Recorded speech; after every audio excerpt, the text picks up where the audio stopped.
ወበካ ሲያለቅስ ተመለከትን አሉ ነቢይ ሰሓቦች። በከል ጀመል የጀማዓ ግመሉ ሲያለቅስ ተመለከትን አሉ። ከቆይታ በኋላ ነቢያችን ሰለላሁ ዐለይሂ ወሰለም ፊታቸው ተቆጥቶ ወደ እኛም ዞሩ አለ። አይነ ሳሒቡ ሀዘል ጀመል አሉ። የዚህ ግመል ባለቤት የት ነው ብለው ጠየቁ። አነ ያ ረሱለላህ ብሎ ሰውየው ወጣ። እኔ ነኝ አንቱ የአላህ መልእክተኛ አላቸው። እነሆ ሸካ ኢለይ አሉት። ይህ ግመል አሁን ስሞታን አቀረበልኝ አሉት።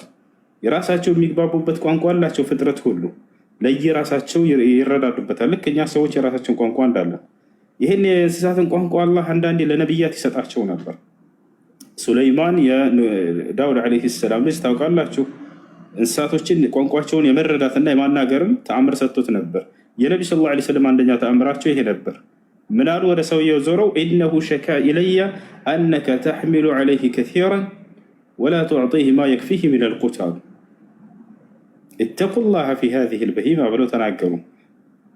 ይሄ ግመል አሁን ስሞታን አቀረበልኝ፣ አንተ ብዙ እንደምትጭነውና ጥቂት እንደምትመግበው በዚህም ምክንያት እንደሸፈተብህ ተናገር አለ። አላህን ፍሩ፣ ሊናገሩ በማይችሉ እንስሳቶች ላይ የሚበቃቸውን መጠን መግቧቸው፣ ከአቅማቸውን በላይ አትጫኗቸው ብለው ተናገሩ።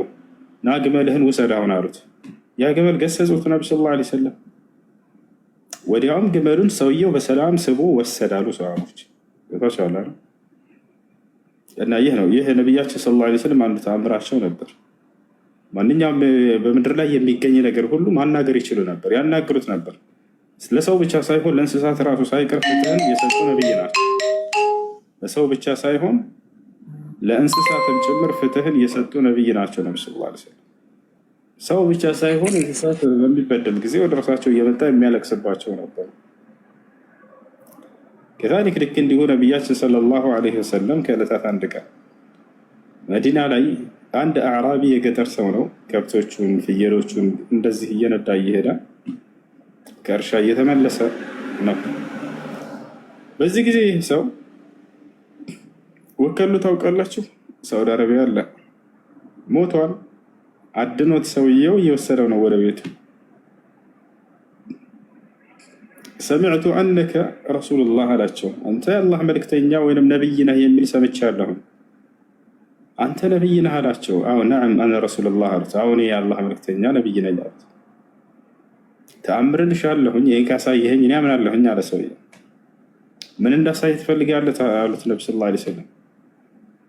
ይህ ገድየው አድኛው እየመጣሁኝ ነው፣ ይሄን ወከሉ ዳግም ህይወት ዘርቶ እንዲነሳ አድርግልኝና እርሱ የአንተን መልእክተኛነት እንዲመሰክር አድርግልኛል። فقال النبي صلى الله عليه وسلم يا ضب من أنا أنت وكله تنسالت ليمان عندهم منكم مسكر بلو تناقروا.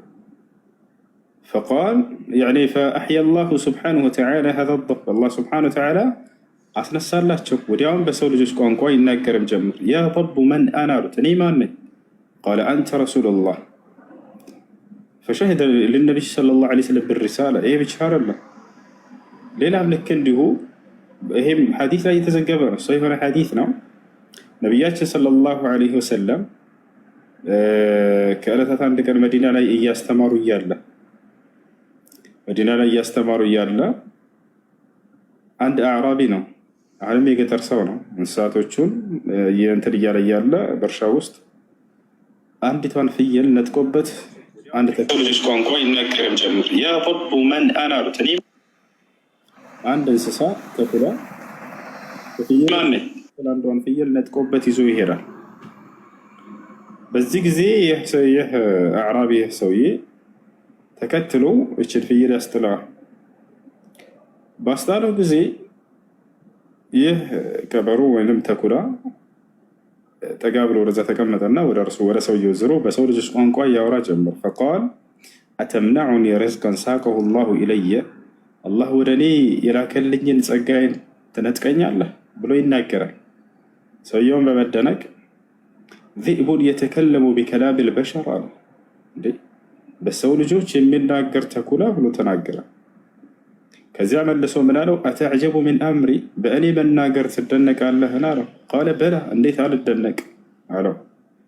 አላ ኡኽቢሩከ ቢአዕጀብ ሚን ሃዛ ከዚህ የበለጠ አስደናቂ ነገር ለምን አልነግርህም አለው። አኽቢርኒ አለው። ከዚህ የበለጠ አስደናቂ ነገር ካለ ንገረኝ አለው። ከዚያ ምን አለው? ኢዝሀብ ኢለል መዲና ፈኢነ ቢሃ ረሱሉላህ የተከለሙ ቢከላም አልአወሊን ወልአኺሪን። ወደ መዲና ሂድና በዚያች ሀገር ላይ ወደ የስሪብ ሙሐመድ የሚባል የአላህ መልእክተኛ ለሰው ልጆች ተልኮ ታገኛለህ፣ ስላለፈው ትውልድም ስለሚመጣው እየተናገረ ነው ብሎ ነገራቸው። በዚህ ጊዜ ይህ ሰውዬ ራሱ ነው የመሰከረው። ሐዲሱ ላይ ራሱ ነው ዘጋቢው። ይህ ሰውዬ ቀጥታ እንስሳቶችን ወደ ቤት ነዳሁኝና መዲና ላይ ፍለጋ ወጣሁኝ አለ። ልክ ሲሄድ ሰዎች ተሰባስበው ተመለከትኩኝ። በመካከላቸው አንድ ሰው ተቀምጦ አየሁኝ። ማን ነው ብዬ ስጠይቅ ለሰዎች የተላከው የአላህ መልእክተኛ ነቢዩ ሙሐመድ ሰለላሁ ዐለይሂ ወሰለም ናቸው የሚል ሰማሁኝ አለ። ወዲያው መጣና ከፊታቸው ቆሞ ይሄን ምስክር ራሱ ሰጠ። ይሄም ዘንድ ከአላህ ስብሐነሁ ወተዓላ ዘንድ ወሕይ መጣላቸው። ሰውየው ያየውና የተናገረው እውነት ነው ብሎ አላህ ስብሐነሁ ወተዓላ አረጋገጠላቸው። ከዚያም ነብዩ ሰለላሁ ዐለይሂ ወሰለም አኽቢርሁም አሉት፣ ቁምና ተናገር፣ ያየኸው የሰማኸው ነገር ትክክል ነውና አሉት። ሰውየውም ተናገረ። ይህን ተአምር አምላክ አላህ ስብሐነሁ ወተዓላ ከነቢያችን ሰለላሁ ዐለይሂ ወሰለም በፊት ለሱለይማን ዐለይሂ ሰላም ነበር የሰጠው። ሱለይማን የዳውድ ዐለይሂ ሰላም ልጅ ከተሰጠው ድንቅ ተአምር መካከል እንስሳቶች፣ አዕዋፋቶች ሁሉ በእሱ ግዛት ስር ነበሩ። ቋንቋቸውን ይረዳል የሚያወሩትን፣ እርሱም እንዲሁ እንዲረዳ ይሰማቸዋል። ገብታቸዋል። በሱራ ነምል ላይ ተገልጿል። ሱለይማን ዐለይሂ ሰላም ሲያናግራቸው የነበሩ ከሰዎች ውጭ የሆኑ ፍጥረታቶች እና ይህ ነው ለነቢያችን ሰለላሁ ዐለይሂ ወሰለም ይህ ተሰጥቶ ነበር። እሺ አንድም ጥያቄ